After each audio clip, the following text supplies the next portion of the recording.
that time, I thought 42 million ang subscribers ng ABS-CBN Entertainment, na which kinurek ko naman agad the following segment. Ano yung idol? Kasi maraming netizens na curious. Ano daw yung 14 million and 60 million? Actually, hindi 14 million. It's 36 million yung subscribers ng ABS-CBN.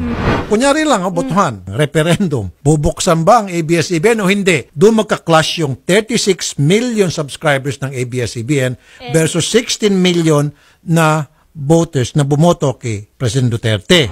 Sinabi ko, 16 million voters ni Pangulong Duterte versus 36 million subscribers ng ABS-CBN Entertainment na posibleng mag-clash next year kapag nabuksan ulit yung usapin tungkol po sa prangkisa ng nasabing network.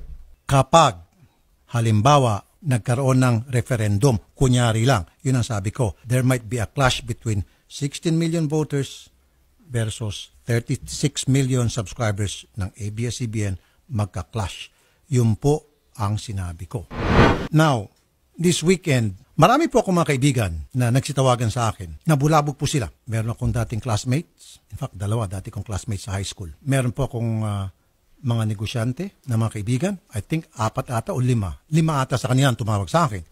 Meron pa isang abogado na best friend ko na nabulabog. So, nagpaliwanag ako sa kanila. These people are certified die-hard Duterte supporters. And nagtampo sila sa akin. And I explained to them, mga pare ko, misinformation po yan mga nabasa nyo sa social media. Ito yung totoong nangyari. At ito yung totoo kong sinabi. At ito yung totoong totoo. And after I explained to them, and I apologized to them, and I told them, sorry kung kayo ay nakasagap ng misinformation, I apologize to you. At matapos ko masabi yun, naintindihan nila, then they said, okay. And then they move on. And lastly, listen to this. I mean no disrespect sa 16 million voters ni Pangulong Duterte. Dahil isa po ako doon sa 16 million na bumoto kay Pangulong Duterte noong 2016 elections. In fact, ito pong mikroponong ito, dito po sa Wanted sa Radyo, kinampanya ko po si Pangulong Duterte.